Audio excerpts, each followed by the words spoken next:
자, 오늘 본문은 간단하게 제가 10분 이야기하려는데 좀 더 늘려야 되겠습니다. 네. 긴급히 해야 될 일이죠. 긴급히. 그런데 우리가 순서가 틀렸습니다. 긴급히는 뒤로 가버리고 긴급하지 않는 것이 앞에 왔습니다. 여러분, 우리가 자동차도 뭡니까? 제일 긴급 자동차가 뭡니까? 119차지요. 사이렌 울리면 모든 경찰차도 사이렌도 비켜줘야 됩니다. 응급차도 119차 앞에서는 비켜줘야 되는 것이죠. 그런데 교회가 뭐냐? 긴급히 해야 할 일이 바로 이 부분이라는 것입니다. 성도가 가장 긴급하게 해야 할 것은 복음 전하는 것. 여러분, 시대를 타다하면 안 되는 것입니다. 코로나를 타다하면 안 되는 것입니다.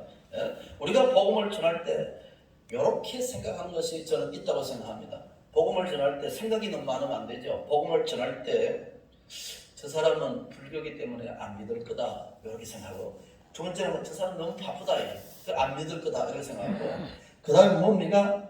내가 착하게 살면 저 사람 예수 믿지 않겠느냐 이렇게 생각한다는 것입니다. 내가 착하게 여러분, 우리가 교회 나온 사람 보고 옆에 사람이 아주 거룩하게 살아서 교회 나온 사람 과연 얼마 될까요? 그렇지 않습니다. 나를 전도하는 사람은 거룩하게 살지를 못했습니다. 그런데 그 사람의 전도로 나는 뭡니까? 마산 결핵병원에서 난 예수 다시 믿었습니다. 어릴 때 다니다가. 여러분, 우리가 얼마나 거룩하게 살아야 다른 사람이 나보고 교회 나오겠습니까? 성경은 그렇게 말하지 않습니다. 우리는 빛과 소금이라 말하지만, 그러나 이 부분은 그하고 다른 부분입니다. 여러분, 예수님 모시고 거룩하다 다 교회 따라 나왔습니까? 여러분, 그거는 그렇지 않죠. 예수께서 직접적으로 전도하시고 말씀을 가르쳐서 교회 나왔지, 예수님이 거룩한 소문 듣고 교회 나온 사람들은 그렇게 그 당시에 많지 않았습니다. 그러나 우리가 내가 거룩하게 살고 내가 올바른 모습 살면 내 친지 형제들 다 교회 나올 것이다, 그렇지 않습니다. 성경은 성경 방법이 저는 아니라고 합니다. 내 삶이 부족하더라도, 그죠? 내 삶이 부족하더라도 여러분, 예수를 소개하고 교회를 소개해서 알려서 그들이 하나님 교회에 나오도록 하는 것입니다. 말없이 행동으로 여러분 전도한다는 것은 성경 방법이 저는 아니라고 생각합니다. 여러분, 우리가 착하게 산다, 내가 올바르게 산다, 그럼 전도될 것이다. 전도는 상당히 효과적입니다. 그러나 그것은 성경의 진짜 방법은 우리가 본질적으로 아닐 수도 있다는 것입니다. 그러면 우리가 왜 해야 되냐고 본문대로 말씀하면은, 여러분, 복음은 반드시 누군가가 전해야 하는, 그래야 전도 역사가 나타나는 겁니다. 누가 전해야 전도 역사가 나타나는, 물론 전문가들이 지금 말씀하시겠지만은, 자, 사도행전에 보시면은 성도들이 은혜 받았죠? 은혜 받고 성령 받았습니다. 그런데 뭐라 했습니까? 사마리아 땅 끝까지는 내 증인이 되라 그랬죠? 그런데 그 당시 사람들은 성령을, 은혜를 사유하고 개인화했습니다. 오늘 많은 성도들 은혜 받으면 자기가 간직하는 것을 끝나버립니다. 이건 하나님이 성령 주신 방법이 아닙니다. 은혜 주신 방법이 아닙니다. 은혜 주시니까 무엇으로 나타났습니까? 땅 끝까지는 내 정이 되는 것이 성령 주시는 목적입니다. 하나님 나에게 축복 주시는 목적이 뭡니까? 전도하기 위해서 주는 것이지, 그걸 개인화, 사유화, 여러분, 은혜 많은 받고 은사 많이 받은 사람 기도원 차려가지고 그건 하나님 뜻이 아니에요. 그렇게 하기 위해서 하나님이 은혜를 주신 것 아니단 말이죠. 내가 은사해서 안수해서 그 사람을 살려서 복음받게 하는 것이 아니고, 그것을 내가 사치를 취하는 목적으로 하는 옛날에 많았지 않습니까? 그건 하나님 은혜 주시는 목적이 아니다는 말입니다. 여러분, 성령은 언제나 믿는 자 속에 역사하지요.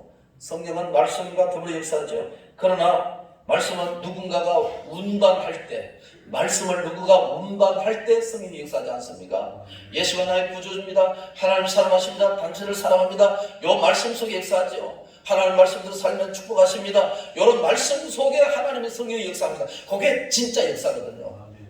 성령은 말씀과 더불어 역사하는 것이 계획주의 성령론이란 말이죠. 그래서 우리가 전해야 하나님께서 성령이 역사하는 것입니다. 로마서 10장 14절 말씀에 보시면 이런 날이 있습니다. 여기 원래 안 바쁜데요, 오늘 바쁘게 끝난다고 해가지고 빨리 가는 겁니다. 야단났네. 14절. 그런즉 10장 14절, 그런즉 그들이 믿지 아니한 일을 어찌 부르리요, 듣지 못한 일을 어찌 믿으리요, 전파하는 자가 없이 어찌 들으리요. 그렇죠? 믿으면 들으면서 나고 들으면 그렇다는 말씀이죠.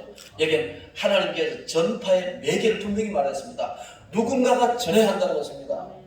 아이고, 내 신랑 내가 교회 다니는데 어디 따라오겠지, 언제나 오겠지, 아니라는 것입니다. 끊임없이 중요할 때마다 복음을 전하고 교회 나가자고 말씀해야 됩니다. 자식에게, 부모에게 끊임없이 우리가 이 부분이 지금 뭡니까? 중단되어 있다는 것입니다.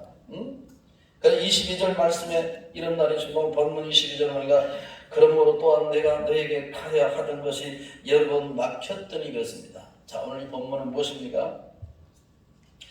바울 사도는 복음이 잘된 것으로 먼저 했습니다. 복음이 막힌 것은 일단 그만두고 잘된 것으로 먼저 시작했습니다. 그러나 이런 어떻게 사는지 모르지만 어느 날 아시아의 복음을 전하려고 마음 다 먹고 작정도 하고 준비도 하고 있었습니다. 근데 그날 밤에 뭡니까? 바울에게 꿈에 나타나서 바울아, 뭐라 했습니까? 왔어. 마게도냐 사람 와서 우리를 도와라. 그래서 아시아 복음을 끊어버리고 어디로 가십니까? 유럽 복음으로 이어졌지 않습니까? 이거 보면은 복음에 아무리 전도해도 안 되는 것은 일단 접어버리고 잘 되는 것부터 먼저 해야 된다는 겁니다.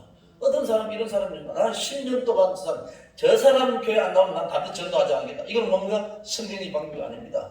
여러분 잘 되는 것 때부터 먼저 하시고 그 사람의 수용을 먼저 하는 것 때문에 먼저 하시고 그 다음에 나중에 전도하는 것이 뭡니까? 오늘 하나님의 말씀 이것이 22절의 뜻이라고 생각합니다. 그래서 아시아 문이 닫혔을 때 유럽의 복음문을 먼저 운영하고 와서 우리가 보라 하는 그 말씀에 순종해서 그래서 복음 뭡니까? 깡으로 하면 안 됩니다. 감정이 섞이고 내 의지로 해서는 안 된다는 것입니다. 성령이 어디 뜻이 있는가를 하나님이 이쪽에 뜻이 있는가 그 사람의 뜻이 있는가를 우리가 분명히 살펴야 된다 하는 말씀입니다. 둘째 우리가 복음 전해야 되는 이유가 27절 보니까 빚진 자로 됐죠. 우린 다 빚쟁입니다. 갚아야 됩니다. 하나님 앞에 살아있을 때까지. 여러분 제가 지난 금요일이죠. 부산에 있는 수영로 그 정필도 목사님이 돌아가시고 이제 저는 장례식을 2시간 하는 걸 처음 봤습니다. 아주 집에서 죽는 줄 알았습니다. 맨 끝에 합동총회장이라고 술도 넣어놨으니까 그냥 정자세가 앉아있는 거 그 사람들은 나 따라 오는 것 같이 이렇게 이래야 되고 이게 보통이 아니에요. 근데 화면이 나왔어요. 정필동 목사님이 마지막 유언입니다. 쌍다 여러분 뭐 이랬더라고요. 쌍다 여러분 그러면서 행복했습니다. 목회를 행복했습니다. 장로님 권사님들 참 제가 행복했습니다. 뭐 이런 이야기를 쭉 하시다가 성도 여러분 장로님 권사님 교회 열심히 충성하세요. 열심히 전도하시고 하나님 사랑함으로 교회를 잘 받들어 주세요. 그리고 천국에서 만나요. 먼저 기다려 있겠습니다. 천국에서 만나요. 그래서 교인들이 다 울더라고. 저도 저렇게 인생을 마감할 수 있었으면 저도 좋겠다 이런 생각하면서 가졌죠. 그렇습니다. 오늘 우리가 할 수 있는 건 뭐겠어요? 주님이 이 땅에 살려주신 건 하나님 뜻입니다. 내가 살고자 사는 것이 아닙니다. 이 교회 나오면 하나님의 뜻이에요. 우리가 이렇게 막강해서 우리의 뜻이 아닙니다. 나는 이거 신수명 목사님 누군지 잘 몰랐어요. 워낙 신문에 많이 나와 유명한 사람이지 이렇게 키가 적은 줄 처음이 아니에요. 나는 신문에 큰 줄 알았습니다. 그렇게 적은 줄 나는 아주 아담하고 하는 말씀 많았습니다. 몰랐어요. 아유 김동현 목사 얼마나 별난지 나 처음 알았습니다. 저 만나면 가슴이 뜨거워져요. 이거 다 하나님 뜻입니다. 우리가 만나려고 만든 게 없는 것입니다. 하나님이 이 교회 보내주셨고 여러분 이 교회 목자를 만나게 하시고 이게 하신 것 하나님 뜻입니다. 하나님의 뜻 이루다가 하나님 앞에 오라는 것입니다. 그것이 뭡니까? 긴급히 행하는 것, 생명을 살리는 것. 여러분 코로나 핑계 대지 마세요. 코로나. 여러분 1, 2, 3, 4부 우리는 저녁예배 수요일까지 다 성가대합니다. 시청이나 구청에 나와서 죽으려고 합니다. 나 잡아가라. 그래서 우리 김견장 우리 장로님이죠. 원내대표가 장로님 대신 잡혀가세요. 예 알겠습니다. 국회 먼저 가잖아요. 여러분 우리가 깡이 없습니다. 결의가 사라졌습니다.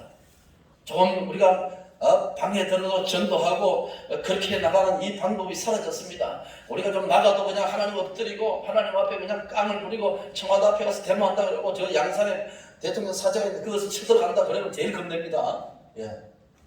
대통령이 끝나면 양산이라는 곳에 가서 한단 말이에요. 그 가서 데모한다면 제일 겁낸다 이 말이에요.